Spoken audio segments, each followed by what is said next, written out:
जी अस्सलाम वालेकुम dear students. आज हमारा टॉपिक है equations and inequalities. Students, equation के बारे में हम पिछले लेक्चर में भी पढ़ चुके हैं कि ऐसा सेंटेंस जिसमें इक्वल टू की साइन होती है वो इक्वेशन कहलाती है। और इक्वेशन की टाइप्स भी हमने पढ़ी कि linear equations, quadratic equation, cubic equation and so on. और हमने सीखा कि लीनियर इक्वेशन को किस तरह से सॉल्व किया जाता है। उसके बाद क्वाड्रेटिक इक्वेशन देखी हमने। तो क्वाड्रेटिक इक्वेशन के हमने समझा कि 3 डिफरेंट मेथड्स सॉल्व करने के हमारे पास हैं। By factorisation method, by completing square method and by using quadratic formula. Quadratic equation की standard form ax² + bx + c = 0 है। पिछले लेक्चर में हमने फैक्टराइजेशन की मदद से इसको सॉल्व करना सीखा था, इस टाइप की जब भी इक्वेशन हो। लेकिन याद रखें कि हर इक्वेशन फैक्टराइज नहीं हो सकती, तो इसलिए इसी इक्वेशन को सॉल्व करने का दूसरा मेथड है quadratic formula. Completing square method हम नहीं सीखेंगे क्योंकि वो सब्जेक्टिव मेथड है, लॉन्ग मेथड है। हाँ जी, क्वाड्रेटिक फार्मूला वाकिफ़ हैं अक्सर student. x = -b + radical b² - 4ac/2a। तो आइए देखते हैं इसकी एक एग्जांपल। फॉर एग्जांपल हमसे कहा जाता है कि solve the following quadratic equation by using quadratic formula. याद रखें स्टूडेंट कि जब इक्वेशन सॉल्व करनी हो क्वाड्रेटिक, तो पहले ये ख्याल ज़रूर रखना है कि इक्वेशन स्टैंडर्ड फॉर्म में होनी चाहिए। स्टैंडर्ड फॉर्म ऊपर नज़र आ रही है आपको कि जिसमें पहले x² वाली टर्म होनी चाहिए, फिर x वाली टर्म होनी चाहिए और फिर कांस्टेंट टर्म।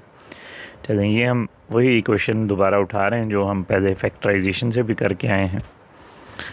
तो ये इक्वेशन हम देख रहे हैं जी, 3x² + 7x + 2 = 0। हाँ जी, इसमें a = 3 है, b = 7 है और c = 2 है। दोनों इक्वेशंस को कंपेयर करके हमने ये डेटा बना लिया।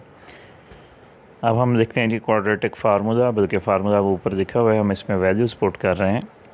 ठीक है जी, b की जगह 7 पुट किया, ± रेडिकल, फिर से b की जगह 7, स्क्वायर -4, a की जगह और c की जगह वैल्यू पुट की। नीचे भी इसी तरह से a की जगह उसकी वैल्यू पुट की। अब इसको सिंप्लीफाई करते हैं तो ये आप देख रहे हैं जी, 7 का स्क्वायर 49 होता है, -4 3 12 एंड 12 2 24 होता है, अपान में 2 3 6 हो गया। इसको मज़ीद सॉल्व करते हैं स्टूडेंट्स, तो ये हो जाता है जी, रेडिकल के नीचे 49 - 24 किया तो ये 25 बन गया। 25 की स्क्वायर रूट हमें पता है, 25 की स्क्वायर रूट 5/6। तो अब ये आप देख रहे हैं दरमियान में प्लस माइनस है, शुरू से चलता आ रहा है। इट मीन्स के ये 2 रूट्स बनेंगी। एक बार हम इसमें दरमियान में प्लस लिखेंगे और दूसरी बार माइनस के साथ लिखेंगे, -7 - 5/6। अब इन दोनों को सॉल्व करते हैं। ये बना जी -2/6 और कॉमा -12/6। फर्दर इसको सिंप्लीफाई कर रहे हैं हम, तो हम देख रहे हैं जी, ये बन गया -1/3 एक वैल्यू, और दूसरी वैल्यू बन गई 6 का टेबल 12 पे जा रहा है 2 टाइम्स, तो -2। दोनों वैल्यूज़ को सॉल्यूशन सेट की सूरत में लिख देते हैं जी। एक वैल्यू है -2 और दूसरी है -1/3। दोनों में से जो भी पहले लिख लें कोई फ़र्क नहीं। तो ये देखें स्टूडेंट, ये सॉल्यूशन सेट वही है जो जब हमने फैक्टराइजेशन से सॉल्व किया था तो भी यही आंसर हमारे पास आया था। तो मकसद ये हुआ कि चाहे फैक्टराइजेशन से कर दें चाहे क्वाड्रेटिक फार्मूला से कर दें, सेम आंसर आता है। तो ये हमने देखा है कि किस तरह से क्वाड्रेटिक इक्वेशन को क्वाड्रेटिक फार्मूले की मदद से सॉल्व किया जाता है। फार्मूला याद करना पड़ेगा, x = minus B plus minus radical B square minus 4ac upon 2a।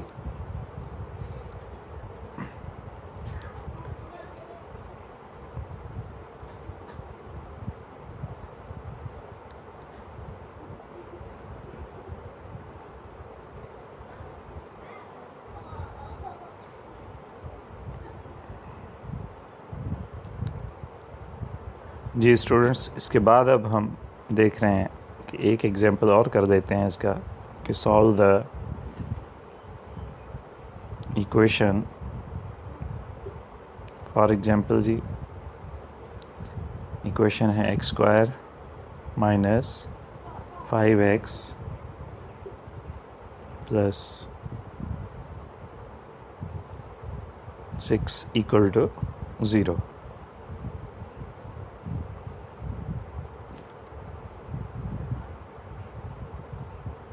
आज इसे सॉल्व करना है, तो इसे भी अगर हम क्वाड्रेटिक फार्मूले से सॉल्व करना चाहते हैं तो डेटा बना लें इसका और इसी तरह से सॉल्व कर दें। आइए स्टूडेंट, इसकी ट्राई आप खुद करें, लेकिन इसकी देखें, फ़र्ज़ करें हमें एक और मेथड आपको समझा रहा हूँ कि चूँकि हम MCQs में सब्जेक्टिव मेथड में हमारे पास टाइम कम होता है, तो अगर आप चाहें तो ज़रूरी नहीं होता कि हर क्वेश्चन को सॉल्व किया जाए मुकम्मल, बल्कि दूसरा मेथड है, याद रखें कि जब हमें MCQs में 4 ऑप्शंस मिले हों तो दूसरा तरीका ये है कि इक्वेशन को सॉल्व ना किया जाए, बल्कि इन चारों ऑप्शंस को चेक कर दिया जाए कि इनमें से कौन सा ऑप्शन जो है वो इस इक्वेशन को सेटिस्फाई कर रहा है। तो बजाय इक्वेशन सॉल्व करने जो उस पर टाइम कंज्यूम होगा, अगर हम ऑप्शन चेक कर दें तो ये भी हो सकता है MCQs में। अच्छा, ये ज़रूरी नहीं सिर्फ क्वाड्रेटिक इक्वेशन की बात कर रहा हूँ, नहीं, जितने भी MCQs, जब भी आपको टेस्ट में MCQs देने हों, सॉल्व करने हों, ऑब्जेक्टिव टेस्ट होता है, तो वहाँ पे आप अप्लाई कर सकते हैं इस मेथड को कि बजाय क्वेश्चन को सॉल्व करने के अगर हम उसके देखें कि ऑप्शन चेक कर दिए जाए। ठीक है, हमेशा ऐसा नहीं होता, बाज़ औक़ात क्वेश्चन सॉल्व करना इजी होता है, ऑप्शन चेक करना थोड़ा डिफ़िकल्ट हो जाता है, और बाज़ औक़ात ऑप्शन चेक करना जो है वो इजी होता है। तो दोनों ही चीज़ें हमें आनी चाहिए। फॉर एग्ज़ाम्पल आप देखें कि मैं ए ऑप्शन के मेंबर्स को चेक कर रहा हूँ, एक्स की जगह 1 रखा गया है, तो 1 रख के अब इसको सॉल्व जब हमने किया तो हम देख रहे हैं कि क्या लेफ़्ट हैंड साइड और राइट हैंड साइड इक्वल आई? नहीं जी, लेफ़्ट साइड और राइट साइड इक्वल नहीं आई। इट मीन्स कि हमारा ए ऑप्शन जो है वो करेक्ट नहीं है। ए ऑप्शन के बाकी मेंबर्स को चेक करने की ज़रूरत नहीं, क्योंकि ये पूरा ऑप्शन हम समझेंगे कि करेक्ट नहीं। दूसरे ऑप्शन में पहला मेंबर 3 है, उसको चेक करते हैं जी। एक्स की जगह जो ऊपर इक्वेशन है उसमें 3 पुट किया हमने, तो इसको सॉल्व किया तो ये रिज़ल्ट मिलता है। देखते हैं left side right side equal मिल जी, ये इक्वल आ गई, लेकिन सिर्फ 3 ही तो इसका मेंबर नहीं, इस सेट में 4 भी है एक्स, तो 4 पुट करके देखते हैं। हाँ जी, 4 पुट किया हमने। अच्छा, ये स्टूडेंट्स ज़रूरी नहीं कि आप पेज पर, कॉपी पर या रफ़ लिख कर ही आप इसको चेक करेंगे, नहीं, कोशिश करें कि इसकी प्रैक्टिस इतनी ज़्यादा हो जाए कि आप अपने जहन में, अपने दिमाग में ऑप्शंस को चेक कर दें, ताकि आपका टाइम जो है वो बच जाए। तो देखें जी, ये 4 जब हमने चेक किया तो सेटिस्फाई नहीं हुआ, इट मीन्स कि बी ऑप्शन जो है वो भी मुकम्मल जो है वो इनकरेक्ट हो गया, क्योंकि एक मेंबर तो उसका सेटिस्फाई कर रहा है इक्वेशन को, लेकिन दूसरा नहीं कर रहा। तो ये हमारा ऑप्शन ए और बी दोनों रॉन्ग हैं। दूसरे नेक्स्ट ऑप्शन सी पे चलते हैं, तो उसमें हाँ जी, सी में अगर हम जा रहे हैं तो उसमें से 3 तो हम पहले चेक कर चुके हैं, खाली सिर्फ 2 को चेक करना बाकी है। तो 2 चेक करते हैं इक्वेशन में पुट करके। 2 square minus 5 into 2 plus 6 is equal to 0। तो ये बन रहा है जी 4 minus 10 plus 6 equal to 0। It means के 10 माइनस 10 जी तो 0 हो गया। तो ये इक्वेशन सेटिस्फाई हो गई जी। इट मीन्स के सी ऑप्शन के दोनों मेंबर्स यानी 2 ने भी इक्वेशन को सेटिस्फाई किया और ऊपर हम 3 को भी चेक करके आए हुए हैं। तो इसका मतलब हो गया कि ये सी ऑप्शन जो है वो इस इक्वेशन का सोल्यूशन सेट है। अब बाकी ऑप्शन डी को चेक करने की ज़रूरत नहीं, क्योंकि एमसीक्यूज़ में याद रखें कि एक ही ऑप्शन जो है वो करेक्ट होता है। तो इट मीन्स कि हमें पता चल गया कि इस इक्वेशन का या इस क्वेश्चन का जो आंसर है वो सी ऑप्शन है। तो इस तरह से स्टूडेंट्स याद रखें कि बाज़ औक़ात इक्वेशन को सॉल्व किया जाए, अगर आसान है और आपके जहन में आ रही है तो उसको सॉल्व कर दें, और अगर नहीं तो हम चाहें तो उसके चारों एमसीक्यूज़ को चारों जो उसके ऑप्शंस हैं उनको चेक कर सकते हैं 1 बाय 1 कि कौन सा ऑप्शन जो है वो करेक्ट है। तो इस तरह से स्टूडेंट्स हमने सीखा कि इक्वेशंस को सॉल्व किया जाए, चाहे लीनियर इक्वेशन है, लीनियर तो वैसे ही सॉल्व हो जाती हैं, लेकिन क्वाड्रेटिक इक्वेशन के लिए हमने सीखा कि फैक्टराइजेशन मेथड भी होता है और दूसरा बाय यूजिंग क्वाड्रेटिक फार्मूला भी होता है। और उसके बाद हमने ये भी देखा कि अगर चाहे तो ऑप्शंस चेक कर दिए जाएँ। इसकी मज़ीद आप प्रैक्टिस करेंगे तो उससे इसमें और ज़्यादा इम्प्रूवमेंट आएगी। इन इक्वेशंस को अगर आप सॉल्व करें और फिर सॉल्यूशन सेट जो है वो फाइंड करें, या दूसरा मेथड जो भी आपके सामने बताया है कि ऑप्शंस को चेक कर दिया जाए। देखें, इक्वेशंस समझ आ गया कि वो सेंटेंस जिसमें इक्वल टू होती है तो उसे हम इक्वेशन कहते हैं। लेकिन स्टूडेंट अब चलते हैं हम इससे नेक्स्ट इसी टॉपिक में, इन इक्वालिटी। हाँ जी, इन इक्वालिटी या इन इक्वालिटी को हम इन इक्वेशन भी कह सकते हैं। तो याद रखें जी, इन इक्वालिटी या इन इक्वेशन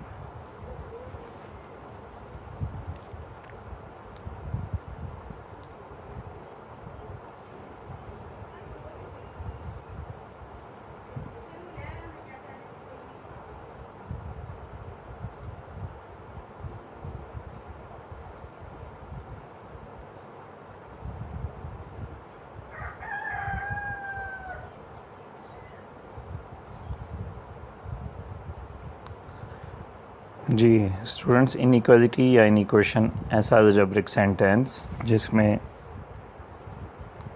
ग्रेटर दैन की सैम्बल आ जाए या लेस दैन की सैम्बल आ जाए, या इसी तरह से ग्रेटर दैन और इक्वल टू और लेस दैन और इक्वल टू की सैम्बल आ जाए, तो उसे हम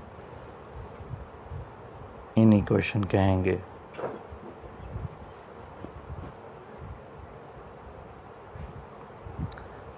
इसका एग्जांपल देखते हैं कि इन इक्वेशन को अगर हम सॉल्व करते हैं, हमें कहा जाता है कि solve the following in equality.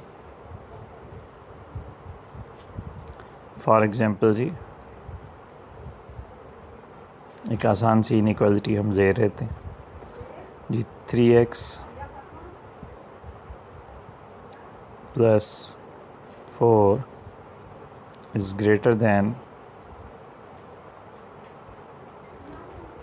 से 10। हाँ जी, इस इनइक्वालिटी को सॉल्व करते हैं। याद रखें जी स्टूडेंट्स कि इनइक्वालिटी को सॉल्व भी उसी तरह से करेंगे जैसे हमने लीनियर इक्वेशन को सॉल्व करना सीखा था, कि इनइक्वालिटी में भी अगर एक वैल्यू एक तरफ प्लस की है दूसरी तरफ जाएगी तो माइनस की है तो दूसरी तरफ जाएगी प्लस में चेंज हो जाएगी, और अगर मल्टीप्लाई में है कोई वैल्यू तो दूसरी साइड पे डिवाइड में वही सेम रूल्स जो फॉलो होंगे। हाँ, एक थोड़ा सा मामूली सा फ़र्क आएगा, वो आखिर में हम देखते हैं, इस एग्जांपल में नहीं है वो। लेकिन 3x ग्रेटर दैन जी 4 उस साइड पे लेके माइनस में, तो ये 10 माइनस 4 6 हो गया। सॉल्व किया हमने, रिज़ल्ट मिला x इज़ ग्रेटर दैन 6/3। लेकिन यहाँ ये याद रखें स्टूडेंट कि जब हम इक्वेशन को सॉल्व करते हैं तो उसके फाइनाइट या महदूद रूट्स होती हैं। जैसे कि हमने देखा लीनियर इक्वेशन जब सॉल्व करते हैं तो उसके सॉल्यूशन सेट में एक मेंबर होता है। क्वाड्रेटिक इक्वेशन जब सॉल्व करते हैं तो उसके सॉल्यूशन सेट में मैक्सिमम 2 मेंबर्स पॉसिबल होते हैं। लेकिन ये इनइक्वालिटी है, इसका अब रिज़ल्ट मिला x इज़ ग्रेटर दैन 2। लेकिन ये एक नंबर नहीं, ये इनफाइनाइट नंबर्स का मजमुआ है। हाँ, और बाज़ औक़ात सवाल में ये भी बताया होता है कि फ़ॉर एग्ज़ाम्पल यहाँ पे कहा गया है कि x belongs to natural number अगर कहा जाए, तो अब इसका मतलब होगा कि हमें रिज़ल्ट मिला है x इज़ ग्रेटर दैन 2, तो इट मीन्स कि इसमें वो सारे नंबर नेचुरल आएंगे जो 2 से ग्रेटर हैं। तो अब 2 से ग्रेटर जी 3, 4, 5 एंड सो ऑन, ये सारे नंबर 2 से ग्रेटर हैं। तो ये देखें, ये सॉल्यूशन सेट जो है ये इनफाइनाइट सॉल्यूशन सेट होगा। इसमें 1 या 2 मेंबर या 3 मेंबर नहीं हैं, बल्कि ये बेशुमार मेंबर इसके आएंगे। तो इनइक्वालिटी जब सॉल्व की जाती है तो उसके इनफाइनाइट जो है वो आंसर्स जो हैं वो बनते हैं। अच्छा, फ़र्ज़ कर दें जी, एक और एग्जांपल हम देख लेते हैं।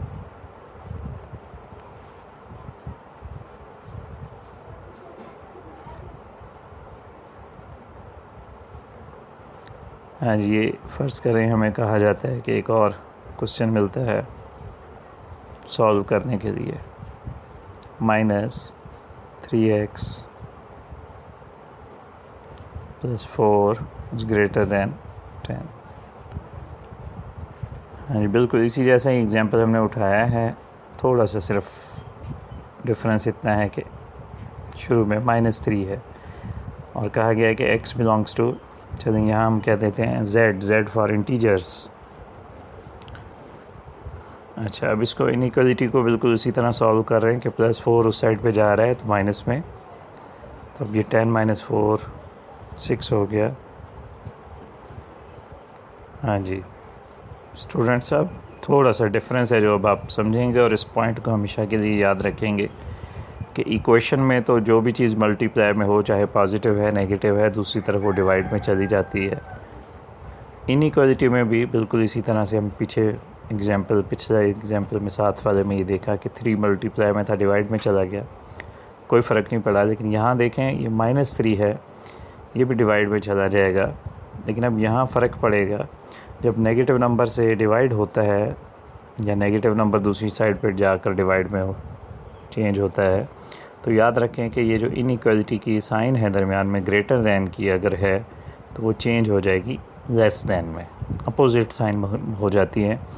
अगर लेस दैन होती तो वो चेंज हो जाती ग्रेटर दैन में। यानी स्टूडेंट, साइन के नाम आपको पता है, ऊपर लिख के आए हुए हैं, ये ग्रेटर दैन और ये लेस दैन। तो देखें, इनइक्वालिटी में जब नेगेटिव नंबर मल्टीप्लाई में हो, दूसरी साइड पे डिवाइड में चला जाता है, तो उससे दरमियान वाली जो साइन है वो चेंज हो जाती है। पॉजिटिव नंबर के जाने से कोई फ़र्क नहीं पड़ता, वो greater than sample greater than ही रहा था, उसमें कोई चेंज नहीं आई थी। लेकिन यहाँ हम देख रहे हैं कि नेगेटिव नंबर जब डिवाइड में गया है तो उससे ये चेंजिंग आई कि ग्रेटर दैन जो है वो अब चेंज हो गया लेस दैन में। हाँ जी, इसको मज़ीद सॉल्व करते हैं, सिंप्लीफाई करते हैं, तो आप देखेंगे कि ये 3 का टेबल जो है वो 6 पे जा रहा है जी। 3 का टेबल 6 पे जा सकता है।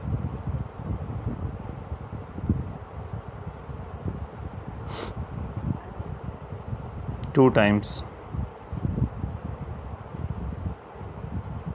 हाँ जी, इसको मज़ीद सॉल्व किया हमने कि x इज़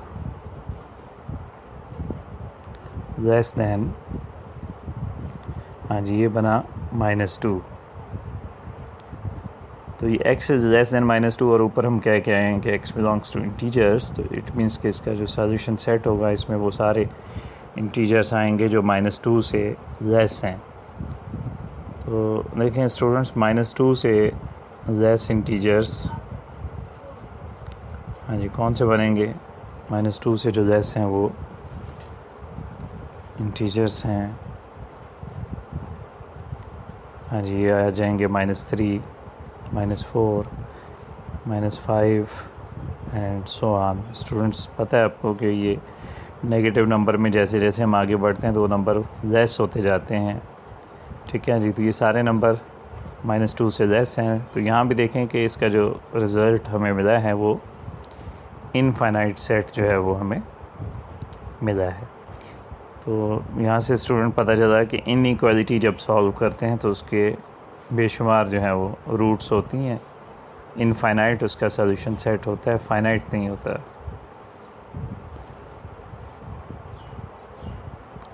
अब इसी तरह से एक और एग्जांपल देखते हैं कि अगर हमें कहा गया solve the inequality, suppose 3x + 1/2 is less than 5 for example, और साथ में कहा जाए कि x बिलोंग्स टू, चलिए अब हम स्टूडेंट कह देते हैं x belongs to real numbers r। Real numbers में सारे नंबर आ जाते हैं, रैशनल, इरेशनल, ठीक है जी, यानी फ्रैक्शंस वाले नंबर भी आ जाते हैं, इंटीजर्स भी आ जाते हैं। लेकिन ये 2 डिवाइड में था, उस साइड पे मल्टीप्लाई में चला गया, बिल्कुल जैसे इक्वेशन में होता है जी, +1 है उस साइड पे ले जाएंगे तो ये माइनस में हो जाएगा। तो यहाँ से हमें रिज़ल्ट मिला 3x < 9, और 3 डिवाइड में, अब 3 प्लस का है तो कोई चेंज नहीं आएगी, तो x इज़ < 3। लेकिन यहाँ ऊपर अब कहा गया है कि x belongs to real numbers, तो याद रखें कि रियल नंबर्स जब कहा गया हो या रैशनल नंबर कहा गया हो, तो ऐसी सूरतों में सेट को या सॉल्यूशन सेट को टेबुलर फॉर्म में लिखना पॉसिबल नहीं होता, क्योंकि उसमें मुख्तलिफ़ तरह के नंबर्स जो हैं वो उसमें शामिल हैं रियल नंबर्स में। तो इसको फिर हम सॉल्यूशन सेट को या तो यहीं पे ऊपर ही जो हमें सॉल्यूशन मिला है वहीं छोड़ दें, या फिर इसको हम सेट बिल्डर फॉर्म में लिख सकते हैं जी। सेट बिल्डर फॉर्म से कुछ स्टूडेंट्स वाकिफ़ होंगे, x such that x belongs to real numbers, and लिखने के बाद जो रिज़ल्ट हमें मिला है कि x इज़ < 3, ये लिख दिया जाएगा। तो बाज़ों का सॉल्यूशन सेट इस तरह से भी लिखना पड़ता है हमें, ठीक है जी। तो जो स्टूडेंट्स इससे वाकिफ़ हैं वो समझ गए कि सेट बिल्डर फॉर्म में इस सॉल्यूशन को हमने लिखा है। लेकिन जिन स्टूडेंट्स को समझ नहीं आई सॉल्यूशन सेट की, तो उनके लिए हम फिर दोबारा सेट का जब टॉपिक पढ़ेंगे तो उसमें इसको क्लियर करेंगे।